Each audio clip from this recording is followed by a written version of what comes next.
Assalamu alaikum. Welcome to my YouTube channel, The Chemistry Club.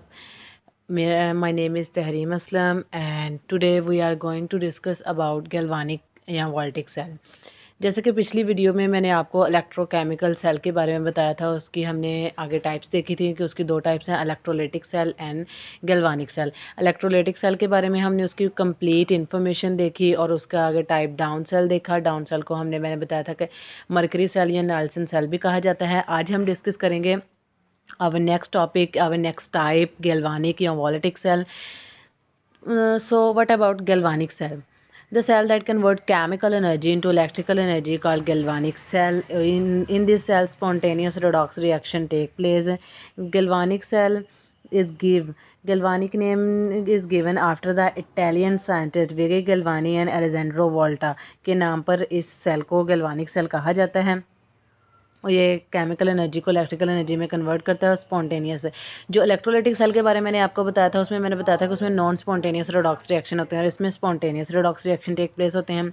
इसकी composition देख लेते हैं। गैल्वानिक सेल में जो है वो दो हाफ सेल्स पर मुश्तमिल होते हैं, anode half cell and cathode half cell. जो एनोड हाफ सेल होता है उसमें जो जिंक इलेक्ट्रोड होता है वो अपने ही आयन के सोल्यूशन या जिंक सल्फेट में होता है, जिंक सल्फेट में डूबा होता है। और जो कैथोड हाफ सेल है वो कॉपर कैथोड, उसमें कॉपर इलेक्ट्रोड होता है और कॉपर सल्फेट में डिप किया होता है। ये galvanic cell consist of two cell types called half cell connected electric by salt bridge के ज़रिए ये जुड़े होते हैं और साल्ट ब्रिज में है जो है वो पोटाशियम क्लोराइड का जेल मौजूद होता है। In this cell electrodes are active, इसमें इलेक्ट्रोड्स एक्टिव होते हैं। अब एक्टिव होने का क्या मतलब है, जो इलेक्ट्रोड्स होते हैं वो भी रिएक्शंस में पार्टिसिपेट करते हैं। In left hand side cell a zinc strip is dipped in 1 molar zinc sulphate solution, it act as anode because oxidation occur here. The two half cells are connected by a salt bridge.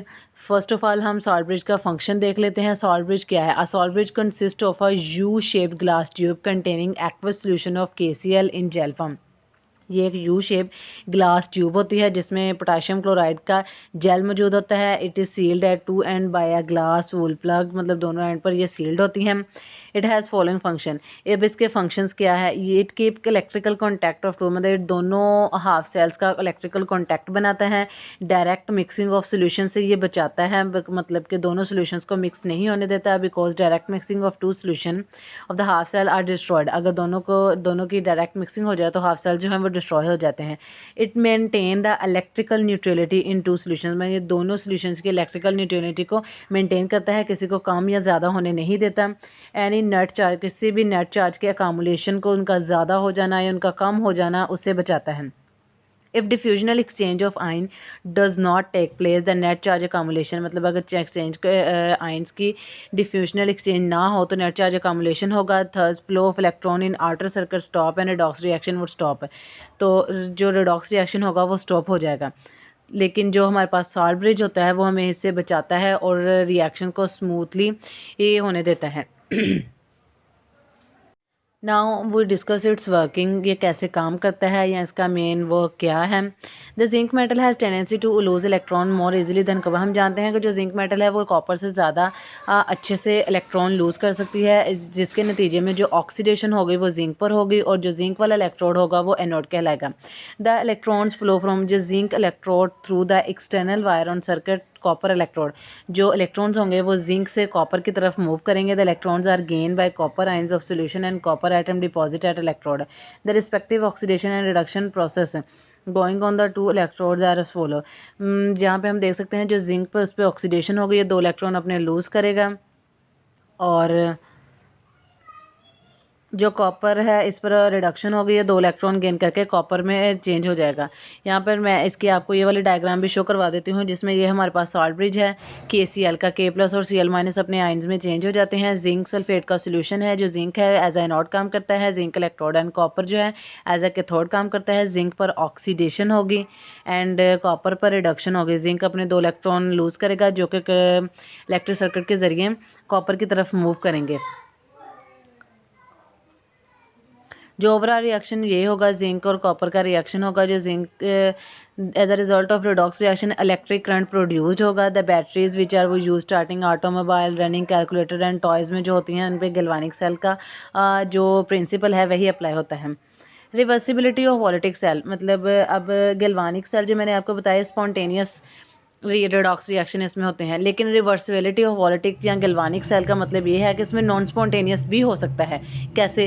पहले हम बात कर चुके हैं कि ये सारा जो प्रोसीजर मैं आपको बताया है ये इसमें सारा सॉल्ट ब्रिज के ज़रिए होता है, बट अगर हम लोग इसे एक आउटर बैटरी या डीसी करंट या डायरेक्ट सोर्स के ज़रिए भी कनेक्ट कर दें तो ये एक रिवर्सिबल प्रोसेस हो जाएगा। अब रिवर्सिबल प्रोसेस कैसे होगा? जो जिंक होगा वो एज अ कैथोड काम करेगा और जो कॉपर होगा वो एज अ एनोड काम करेगा, और ये एक नॉन स्पॉन्टेनियस रेडॉक्स रिएक्शन होगा। When we connect the two electrodes of वोलेटिक cell to direct source current then become a reversible cell। now copper strip जो होगी वो एनोड के तौर पर काम करेगी and zinc strip as a cathode काम करेगी। And the flow of electron is also reverse, मतलब जो फ्लो होगा वो इलेक्ट्रॉन का अब वो कैथोड से एनोड की तरफ होगा, यानी कि वो कॉपर से जिंक की तरफ होगा। पहले मैं आपको बता चुकी हूँ कि स्पॉन्टेनियस में यानी कि सॉल्ट ब्रिज की शक्ल में ये जिंक से कॉपर की तरफ इलेक्ट्रॉन मूव करेंगे, लेकिन रिवर्सिबिलिटी ऑफ वोलेटिक सेल में ये होगा कि सिस्टम रिवर्स हो जाएगा, जिससे कॉपर से इलेक्ट्रॉन जिंक की तरफ मूव करेंगे और non spontaneous reaction take place होगा। मतलब अब एनोड पर कॉपर की ऑक्सीडेशन होगी, कॉपर 2 इलेक्ट्रॉन लूज करेगा और कैथोड पर जिंक की रिडक्शन होगी जिससे ये 2 इलेक्ट्रॉन गेन करेगा। Now the cell is working like an electrolytic cell. Galvanic cell जो है रिवर्सिबिलिटी में इलेक्ट्रोलाइटिक सेल के तौर पर काम करेगा, and because external circuit is driving a non spontaneous reaction. तो ये तमाम था गैल्वानिक सेल के बारे में। मैं एक दफ़ा आपको फिर से बता देती हूँ। हमने स्टार्टिंग में देखा कि गैल्वानिक सेल क्या है, जो केमिकल एनर्जी को इलेक्ट्रिकल एनर्जी में कन्वर्ट करता है। विगी गैल्वानी और अलेजेंड्रो के नाम पर इसका नेम रखा गया। कंपोजिशन में देख लेते हैं, इसमें 2 हाफ सेल्स होते हैं, anode cell and cathode. Anode half cell and cathode half cell. जो एनोड होता है वो जिंक इलेक्ट्रोड एंड कैथोड में कॉपर इलेक्ट्रोड होता है। और सॉल्ट ब्रिज के ज़रिए ये दोनों कनेक्ट होते हैं। सॉल्ट ब्रिज में हमारे पास पोटेशियम क्लोराइड जेल होती है जो जिंक पर ऑक्सीडेशन होगी और जिंक अपने ही जिंक सल्फेट में डिप किया होता है, एंड कॉपर पर ऑक्सीडेशन रिडक्शन होती है। फंक्शन ऑफ सॉल्ट ब्रिज देखें। फंक्शन ऑफ सॉल्ट ब्रिज में ये दोनों को कनेक्ट करता है, इलेक्ट्रिकली कनेक्ट करता है दोनों हाफ सेल्स को। दोनों सॉल्यूशंस की मिक्सिंग नहीं होने देता, दोनों के इलेक्ट्रिकल न्यूट्रलिटी को मेंटेन करके रखता है। फिर मैंने आपको इसकी वर्किंग बताई कि जो जिंक मेटल है इसमें इलेक्ट्रॉन लूज करने की एबिलिटी कॉपर से ज़्यादा होती है, तो जिंक पर ऑक्सीडेशन होगी एंड कॉपर पर रिडक्शन होगी। देन रिवर्सिबिलिटी में बताया कि ये रिवर्सिबिलिटी ऑफ वोलेटिक सेल में ये नॉन स्पॉन्टेनियस काम as a non spontaneous cell काम करेगा, यानी कि इलेक्ट्रोलाइटिक सेल के तौर पर ये काम करेगा, जिसमें कॉपर जो है वो एज अ एनोड काम करेगा और जिंक एज अ कैथोड काम करेगा। आई होप कि आपको मेरी तमाम वीडियो समझ आ गई होगी। अगर कुछ समझ नहीं आया तो प्लीज़ कमेंट में ज़रूर पूछिएगा। लाइक करें, सब्सक्राइब करें and share my channel. Thank you so much. अल्लाह हाफिज़।